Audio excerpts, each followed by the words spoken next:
보시면서 우리 의례적인 게 아니라 정말로 축복하는 시간, 그런 마음으로 눈을 보시고 최대 안에 복을 담아서 축복하십니다. 김정우 경제쪽부터 돌아가십니다. 샬롬, 샬롬, 샬롬, 샬롬, 샬롬, 샬롬, 샬롬. 하나님 사랑합니다. 여러분 주 안에서 축복하고 사랑합니다. 예수님께서 말씀하시죠. 말씀하시고 말씀을 마치시니 제가 나름대로 finish the same 했습니다. 그랬더니 어떻게 했어요? 놀랐다라고 28절 말씀에 말씀을 마치심에 무리들이 그의 가르치심에 놀랐다. 왜 놀랐는지 뜻이 나와 있죠. 이는 그 가르치시는 것이 권위 있는 자와 같고, 이거 제가 해석을 찾아봤더니 권세, 권능이라고 나와 있더라고요. 그들의 서기관들과 같지 아니하느니라. 서기관들도 그때는 지금처럼 성경이 없었기 때문에 말씀들을 많이, 필사들을 많이 했고 가르쳤겠죠. 그런데 그 사람들이 가르치는 건 그냥 성경을 베껴서 알려주는 것이고, 주님께서 우리에게 가르쳐 주셨던 건 뭐였을까요? 영적인 충만한 성령의 충만함을 증거하시고 전해줬기 때문에 권위 있는 자와 같았다라고 하십니다. 예, 누가 그랬다고 그랬어요? 간디가 얘기했다고 그러죠. 산상수훈 하나만 가져도 진리로 충분하다라고 얘기를 했다고 합니다. 이 산상수훈은 주님의 행함이 그대로 나타나 있고, 주님의 행로가 산상수훈 안에 마태복음 5장에서 7장 안에 다 들어있어서요. 여러분들 틈이 나실 때 이렇게 마태복음 5장부터 7장까지를 천천히 마음으로 묵상하시면서 어려운 말씀들이 없으세요? 그냥 너희는 이렇게 해라, 이렇게 해라, 그런 말씀들을 말씀해 놓으시고, 특히나 마태복음 5장은 천국이 너희에게 어떻게 하면 임한다, 어떤 마음을 가져라 라는 아주 귀한 말씀을 말씀하고 있습니다. 그의 가르치심에 놀랐다. 예, 놀랐다. 그 산상수훈이 너무 놀랍습니다 라고 그렇게 고백하고 있어요. 요즘에 유행어가 있다고 합니다. 그 말이 맞는지 모르겠어요. 예, 저는 좀 그런 부분들하고 좀 거리가 먼데 제가 인터넷을 넘기다 보니까 고객님 당황하셨죠? 이 말이 요즘에 유행어라고 그래요.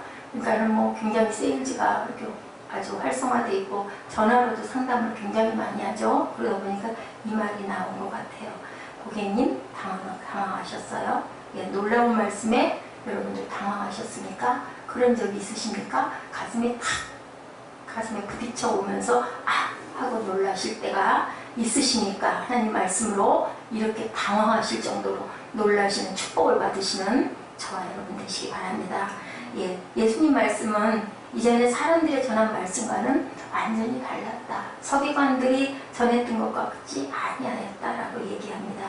중요한 것이 어떤 것일까요? 네, 너희들이 왜 기도하느냐? 너희들이 왜 예배하느냐? 너희들이 왜 선행을 하려고 하느냐? 예수님께서는 입으로는 하나님을 믿는다고 하면서 예수님이 나의 주인이라고 하면서 어려운 사람들을 돕는다고 하면서 기도한다고 하면서 예배한다고 하면서 늘 네 자신이 먼저고 네 중심적인 그러한 삶과 예배가 되지는 않고 있니? 네 기도가 하나님에게 향하는 기도가 아니라 너의 정욕의 욕심을 위하는 기도를 하고 있지는 않냐? 이렇게 오늘 물어보십니다. 너희들이 기도하는 그 목적이 뭐냐? 너희들이 기도하는 동기가 뭐냐? 예배를 드리는 동기가 무엇이고 선행을 하는 동기가 무엇이냐?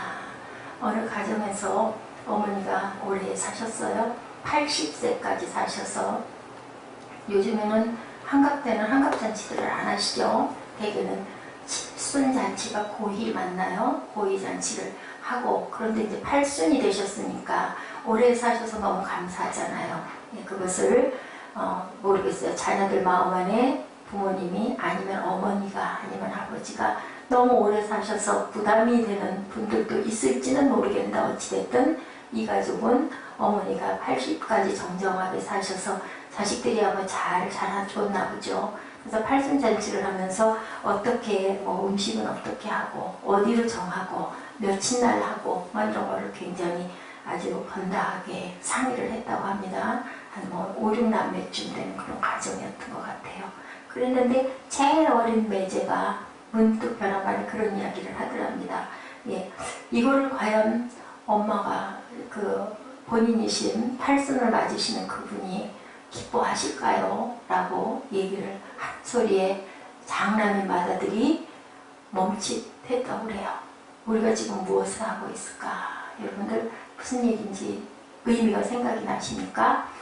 잔치를 잘 치르려는 목적에만 정신이 팔려있고 팔순을 맞이하시는 노모의 입장, 노모가 무엇을 가장 편하게 여기시고 무엇을 가장 즐겁게 여기시고 무엇을 가장 기쁘게 여기시고 무엇을 가장 원하는지를 생각하지를 못하게 되는 거죠. 처음에는 축하하니까 우리 팔순잔치를 하죠 했는데 하다가 보니까 결국은 사람들에게 나타나고 드러내지고 또 우리의 체면과 우리의 지금 우리가 있는 이 위치가 어떻다라는 것을 드러내 보이는 그런 잔치의 마련을 하고 있었다라는 얘기입니다. 과연 교회에서 아니면은 내 삶에서, 내 생활에서, 내 예배에서, 나의 기도 생활 속에서 이렇게 나를 드러내고 싶어서, 나를 이루고 싶어서 기도하고 예배하고 선행을 베풀고 있는 것은 아닌지 우리들이 곰곰이 생각해 봐야 할 것 같습니다.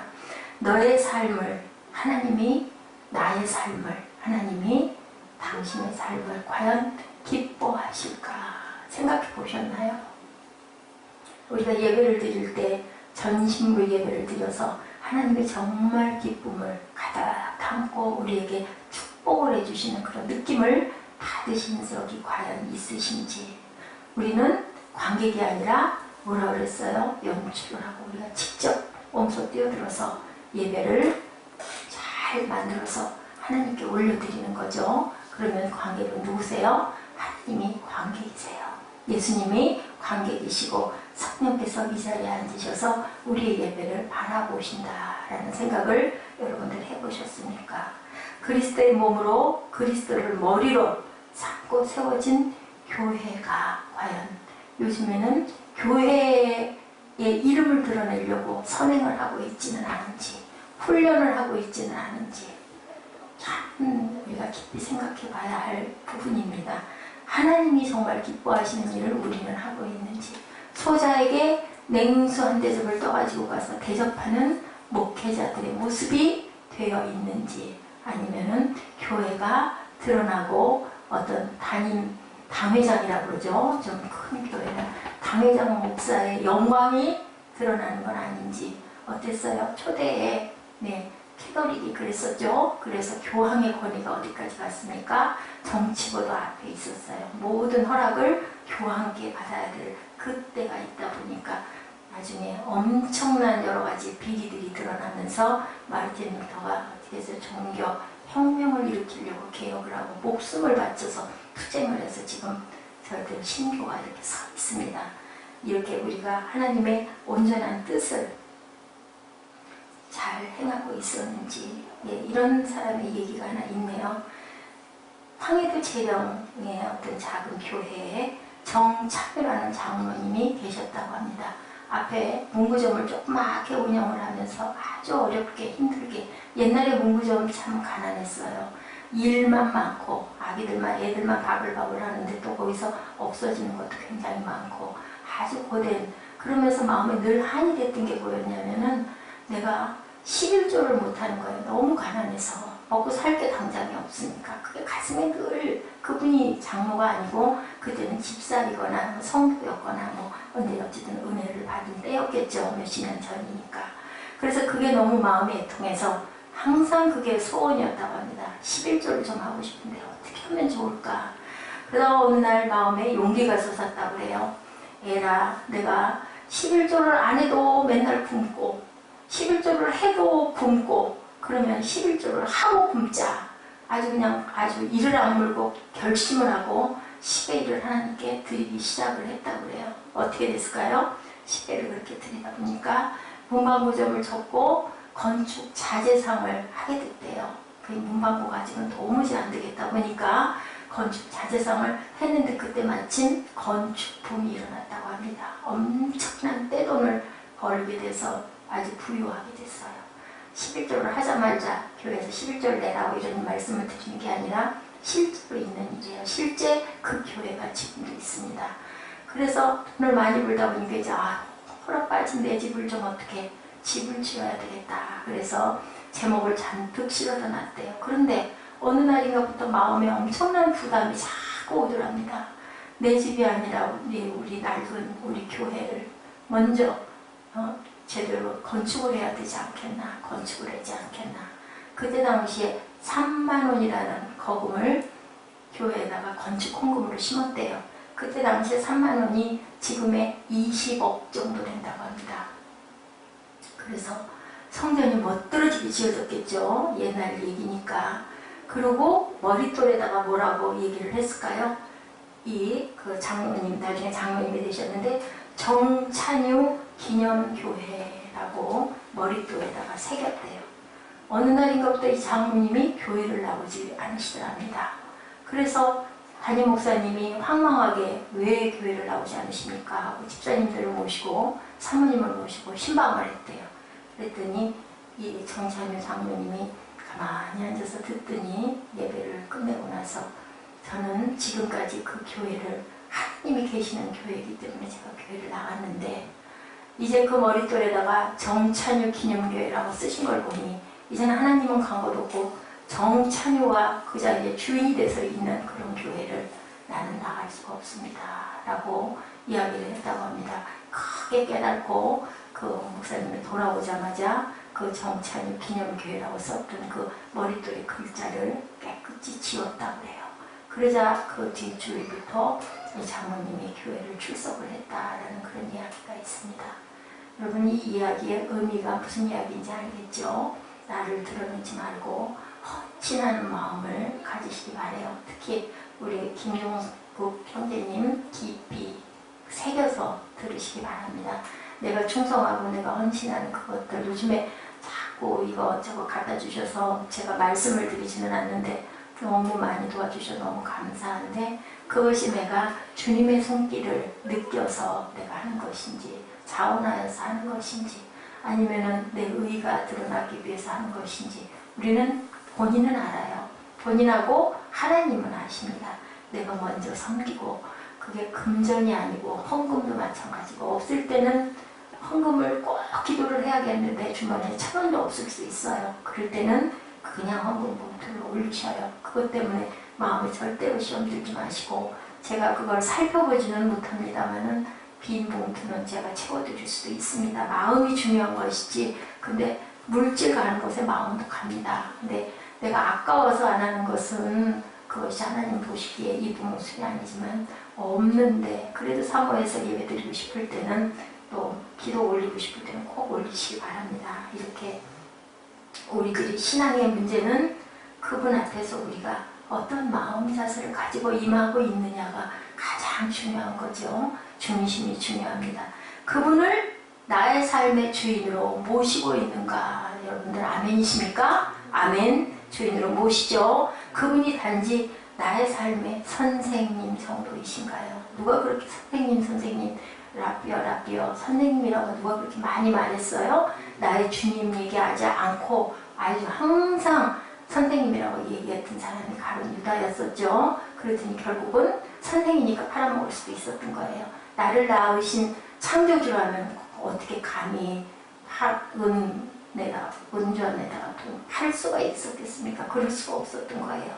그분이 남의 구세주가 되어 계신지 내가 오늘도 성찬을 받았지만 정말로 주님께서 오심으로 인해서 내가 새로운 삶을 살고 아까 우리 김종필 형제님 고백처럼 이렇게 성찬을 새로 받음으로 인하여 나는 이제부터 새롭게 태어났다. 그래서 우리가 뭘 받습니까? 침례를 받죠. 아주 귀한 날입니다. 그 침례의 날은 이제는 내가 새 생명을 받아서 내 몸은 죽는 거예요. 침례가 되는 순간에 물에 잠길 때 죽고 다시 솟아올라오면서 어땠어요? 예수님이 침례 받으실 때는 나의 사랑하는 아들이다 라고 하늘이 열리고 음성이 들릴 만큼 새로운 생명이 돼서 거듭나는 그런 역사이죠. 성찬도 기념하기 위해서 내 몸과 내 피다 이거 먹고 너희들 새롭게 살아가라 라고 계속 우리를 성찬을 합니다. 하나님의 말씀은 어때요? 참 놀라운 말씀이죠. 낮은 울타리라는 책에 실렸던 얘기입니다. 남편은 회사를 부도를 내고 도망 중이고 연락이 되지 않는데 법원에서는 계속 집달관이 매일같이 남편을 찾아내라고 아내를 들볶습니다. 견디다 못해서 친정으로 갔어요. 엄마애가 하소연을 합니다. 도저히 이 어린아이들 데리고 내가 살 수가 없는데, 먹을 것도 없고 이제는 이렇게 시달려서 도저히 살 수가 없는데 엄마 어떻게 했으면 좋을까요? 너무 힘들어요. 엄마 무릎에 엎드려서 엉엉 나이든 딸이 웁니다. 엄마가 아무 말도 않고 딸 등을 쓰다듬더니 슬그머니 부엌으로 갑니다. 냄비 3개에다가 물을 받아다가 끓여요. 첫 번째 냄비에는 당근을 넣었고요. 두 번째 냄비에는 달걀을 넣었습니다. 세 번째 냄비에는 커피를 넣고 끓이기 시작을 합니다. 어떻게 됐을까요? 네. 시간이 지난 후에 불을 끄고 어머니가 딸에게 얘기합니다. 3가지 물질이 다 끓는 물 속에 들어가가지고 곤욕을 치고 있구나. 그렇죠? 그죠? 당근도 곤욕이고 달걀도 곤욕이고 커피가루도 곤욕인데 당근은 어떻게 됐을까요? 뜨거운 물에 들어가가지고 시간 오래 지나니까 말랑말랑한 먹기 좋은 당근으로 변했어요. 그리고 계란은 어떻게 해요? 그거는 깨지면 그냥 액체가 돼가지고 줄줄줄 흐르는 건데 불 속에 들어가더니 단단하게 응고가 되어가지고 우리가 먹기 좋은 계란이 고체인 계란이 됐어요. 근데 나머지 커피는 어떻게 됐을까요? 나머지 커피는 어떻게 됐을까요? 이게 무슨 소리죠? 그죠? 바람이 어디서 나죠? 밖에서 나는 거예요. 바람이 많이 부는군요. 커피는 어떻게 됐을까요? 커피는 끓는 물에 들어가서 거기에 있는 물을 변화시킨 거예요. 뭘로? 커피로 변화시킨 거예요. 너 이거 보면서 너 알겠니? 이렇게 커피처럼 네가 들어가서 내 자식을 변화시키고 네가 그 환난과 고통을 겪어내서 그렇게 단물을 만들어라 라고 어머니가 말씀을 하셔서 이 딸이 눈물을 흘리고 다시 일어나서 집으로 돌아갔다라는 이야기가 있습니다. 우리는 환난 중에 고난 중에 제가 지난번에 어젠가요 그런 말씀 드린 것 같은데요. 중환자실 얘기를 제가 어제 새벽에 말씀드리지 않았나요? 거기에는 많은 침대가 들어오기도 하고 나가기도 하고 그죠? 어디로 가요? 냉동실로 가기도 하고 또 입원실로 올라가기도 하고 새로운 중환자들이 드나들고 굉장히 거기는 많은 사람들이 이동을 하는 곳입니다.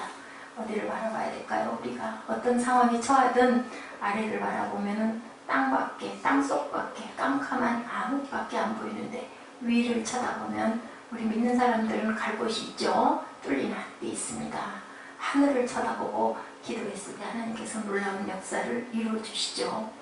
다른 하나는 어떤 마음의 놀라움이 있었을까요? 본문이 아주 간단하죠. 예수께서 말씀을 마치셨을 때 무리가 가르침에 놀랐다라고 기록되어 있습니다. 말씀 속에 이들의 논란이 무엇일까라는 생각을 저는 해봤습니다. 하나는 호기심이었을 것 같고 또 하나는 뭐였을까요? 양심을 때리는 놀라움도 있었을 것 같아요. 내가 이분의 뜻을 온전하게 몰랐구나. 저런 소리를 한 번도 못 들어봤는데 또 하나 주목하고 싶은 거 우리 본문 말씀에 뭐라고 말씀하고 있어요? 28절 말씀에 뭐라고 하고 계신가요? 읽어주실래요?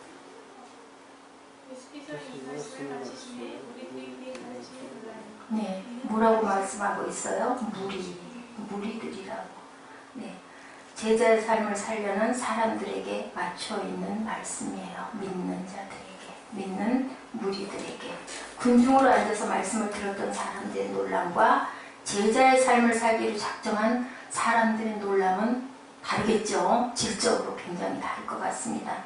예수께서 말씀을 마치심에 무리들이 그의 가르치심에 놀라니 이는 가르치시는 것이 권위 있는 자와 같고 그들의 서기관들과 같이 아니한 일러라. 첫째는 예수님이 가르치는 것이 권위가 있었기 때문에 놀랐어요. 그죠? 자, 산성수훈이 계속해서 서기관들과 바리새인들에게 가르쳤던 잘못된 것들을 계속 지적을 합니다.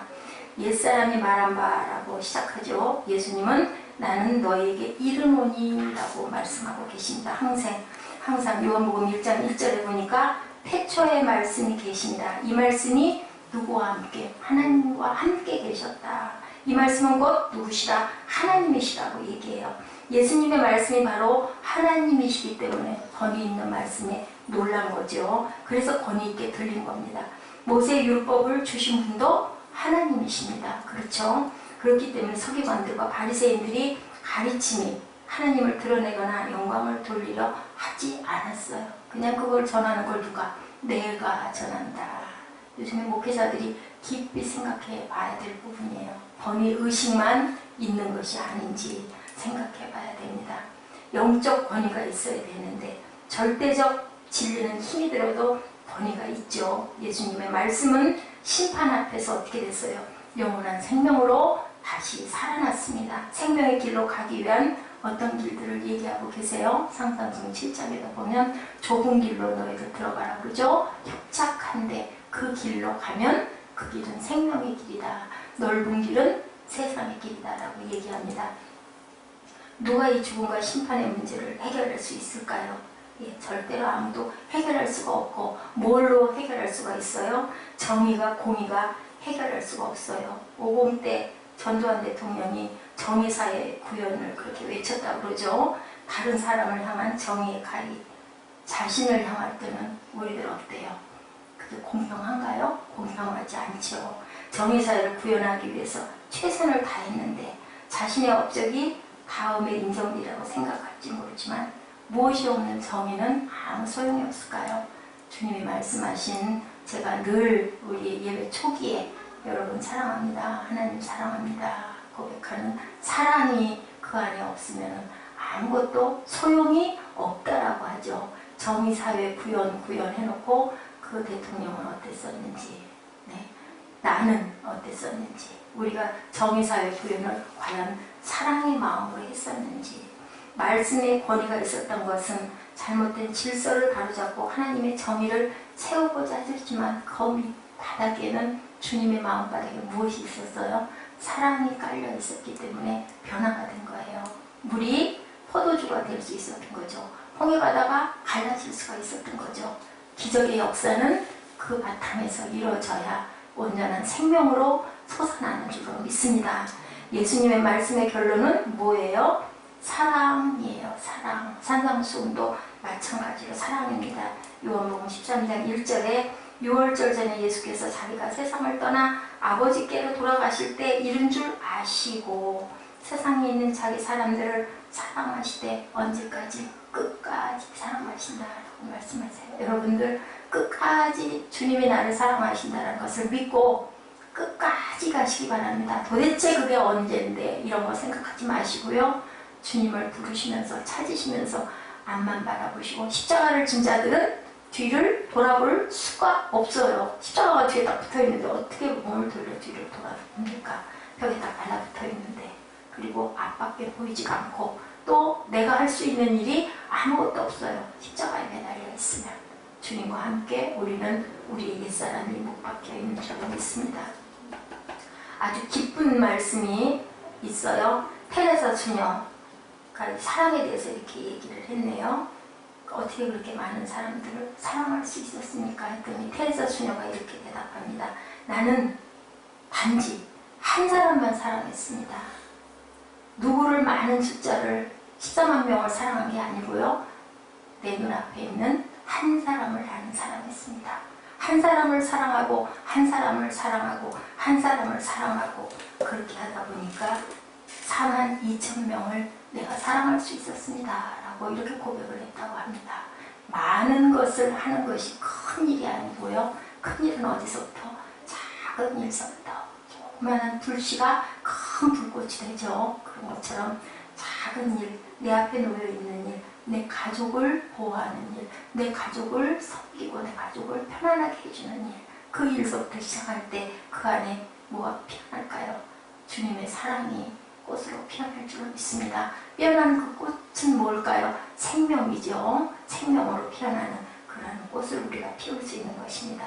큰 일을 하려고 할 일이 아닌 거죠. 오늘 교회에서 어떤 교회 목사님이 얘기를 하시더라고요. 필리핀에 버려진 아이들이 그렇게 많다고 합니다. 필리핀으로 유학을 가고 필리핀으로 이민을 가고 했던 우리 한국 사람들이 거기 가가지고 무책임하게, 그죠? 여성들하고 동거를 해서 아이를 낳아서 버려버리고 그리고 고국으로 돌아와 버리다 보니까 얼마나 필리핀 가난합니까? 여성들이 어떻게 아이를 기를 수가 없어서 계속 몸 파는 일을 그렇게 해가지고 낮이면 그렇게 해서 돈을 벌고 밤이면 나가 돈을 벌고 낮이면 아이는 그냥 혼자 방치돼서 그렇게 자라는 아이들이 너무 많다고 합니다. 그래서 그 교회 목사님이 그곳에다가 아동복지시설을 짓겠다라는 그런 말씀을 하시는 걸 제가 들었습니다. 작은 일, 그리고 절대로 우리 교회에서 이런 것을 합니다라는 얘기를 그 목사님은 안 하시는 목사님이에요. 그래서 참 주님의 사랑을 실천하려고 1년이면 수억씩 되는 돈이 빠져나가는데 그게 알려져야 되잖아요. 장로회에서도. 근데 일절 그걸 급비로 붙이니까 많은 밑에 있는 모르는 뭐 집사들이나 권사들이나 말이 많았겠죠. 이 목사님이 횡령을 하는 게 아니냐, 너무 가슴이 아프고 답답했다고 합니다. 그런데 주님의 말씀하신 대로 너희들이 오른손이 하는 일을 왼손이 모르게 하라. 그것을 실천하려고 네 이름이 드러나는 그 순간, 너희 교회가 드러나는 그 순간 하나님의 영광은 가려진다 라는 그런 성령의 음성을 들었다. 아직도 세상은 우리가 기대할 만합니다. 아직도 교회는 기대할 만한 하나님의 의를, 공의를 실천하려고 하는 그런 귀한 목회자들이 많이 계셔요. 하나님의 마음을 아는 기도를 우리가 해야 합니다. 우리의 마음, 우리의 뜻을 이루어 주시옵소서가 아니라 하나님의 뜻을 이루시옵소서. 그런데 저는 이렇게 되어 있습니다. 알아야 되겠죠. 제가 그 김지순 목사님하고 이야기를 하면서 그런 얘기를 했습니다. 대개는 기도할 때 기도 제목들을 구체적으로 적어서 그걸 가지고 기도하라고 했잖아요. 근데 저는 기도의 제목이 좀 달라요. 좀 각별하고 좀 틀립니다. 그래서 저는 얘기했습니다. 저는 기도할 때 무엇을 기도해야지 하고 기도하지 않습니다. 마음의 아픔이 있고 고통이 있을 때 물론 그것을 알기는 하지만 저는 기도할 때 그냥 아버지 뜻이 어디 계십니까?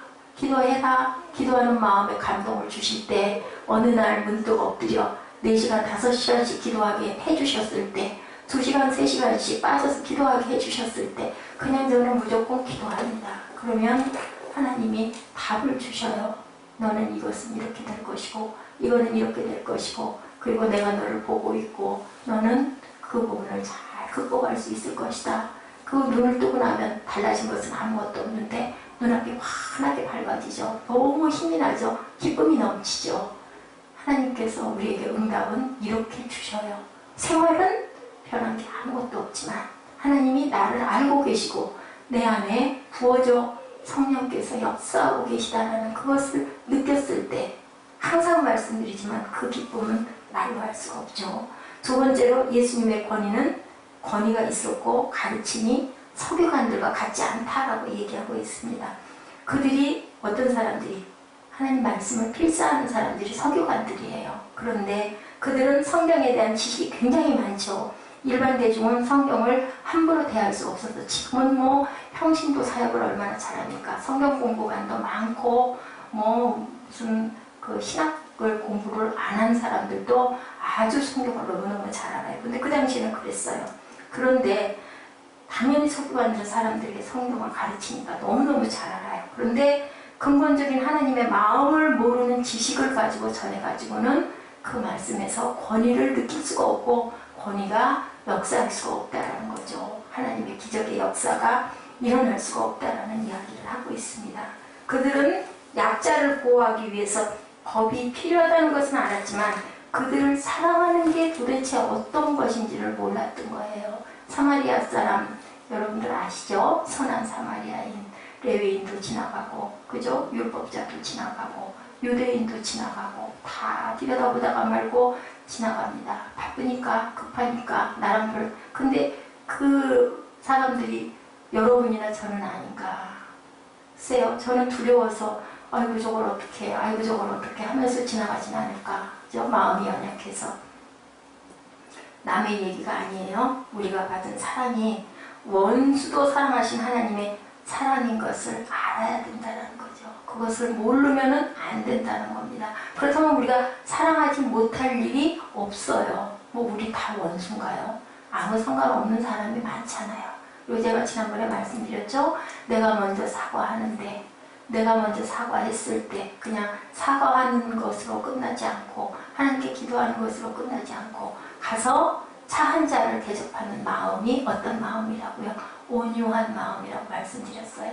용서하는 마음에서 한 발 더 나아간 마음이 온유한 마음, 진심을 담아서 차 한 잔을 대접했을 때 그게 예수의 마음인 줄로 믿습니다. 여러분들 마음에 누군가를 원망하고 내가 상처를 받았고 내가 억울하다고 비판하고 불평하고 미워하고 정죄하면 결국은 그것으로 인하여서 문책을 받게 되면 얼마나 억울합니까?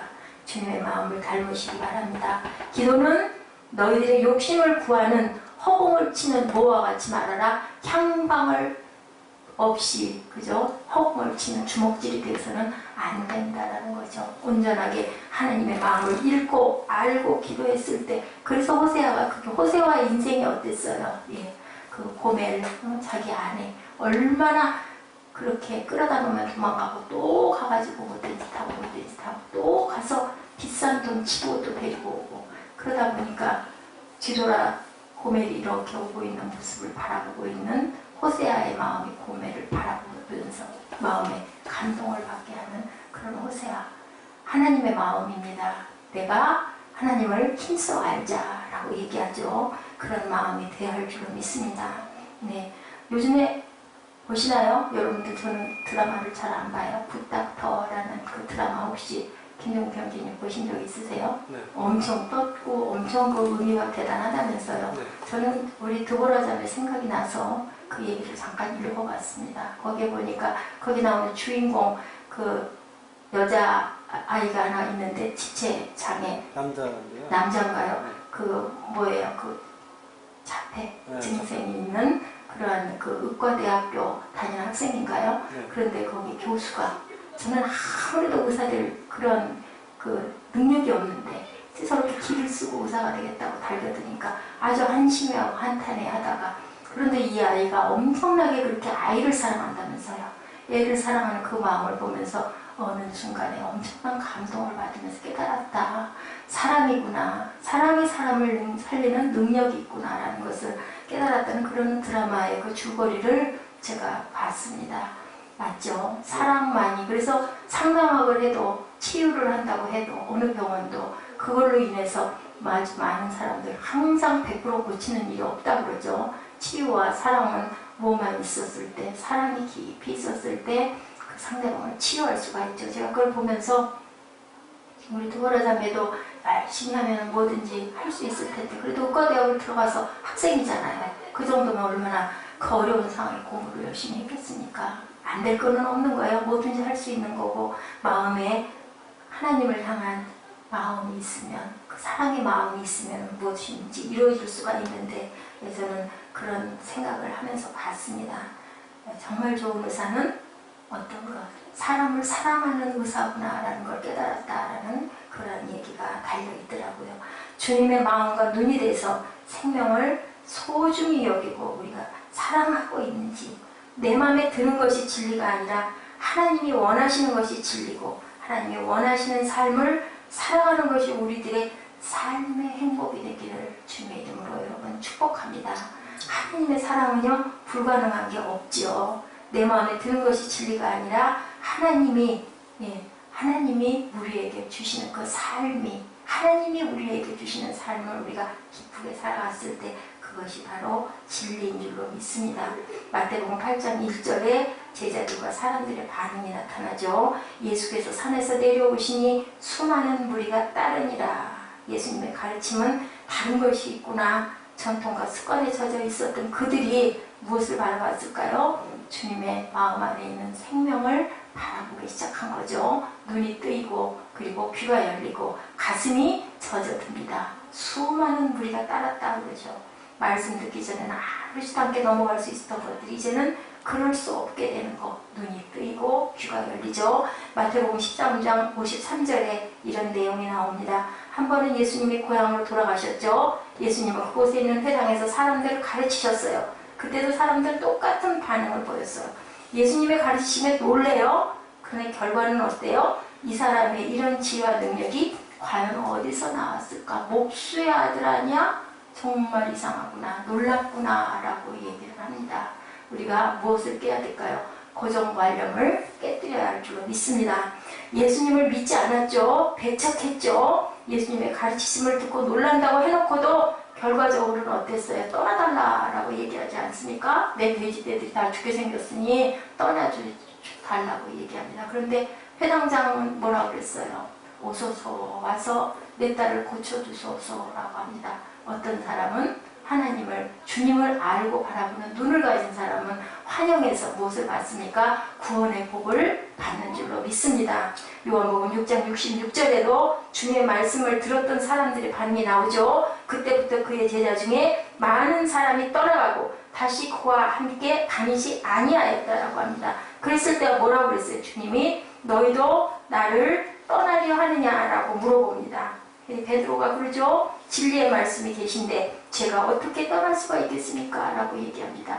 베드로가 왜 그렇게 대단한 반석 위에 지어진 교회가 됐을까요? 베드로 위에, 그 믿음의 반석 위에 주님의 음성을 듣고 주님의 마음을 깨닫고 알았기 때문입니다. 여러분들 주님의 진리의 말씀에 젖어드는 저와 여러분 되시기를 주님의 이름으로 축복합니다. 우리 마음으로 하나님을 외치고 기도하고 주님의 마음을 담게 하여 주시옵소서, 알게 하여 주시옵소서 기도하는 저와 여러분 되시기를 주님의 이름으로 축복합니다. 우리 결단하는 시간 가지시겠습니다. 내 마음에 드는 것이 진리가 아니고 하나님이 우리에게 알려주신 것이 진리라는 것을 절대로 잊지 마시고요. 우리가 항상 너희도 나를 떠나리냐 했을 때 진리의 말씀 안에 저는 살겠습니다라는 고백을 하시기 바랍니다. 본헤퍼의 나를 따르라 이 책에도 이런 말씀이 있습니다.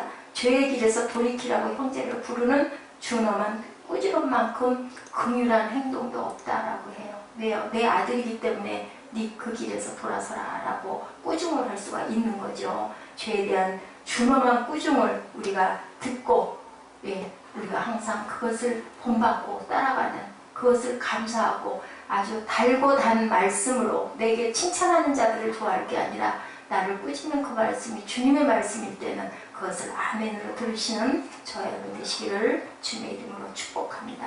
제자된 삶은 어떤 삶이라고요? 고난의 삶이라고 그랬어요.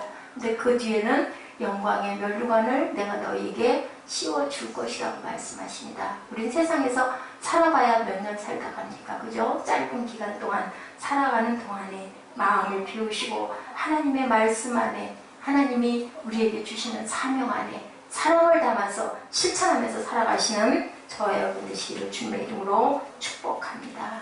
일어나셔서 결단하는 시간 같습니다.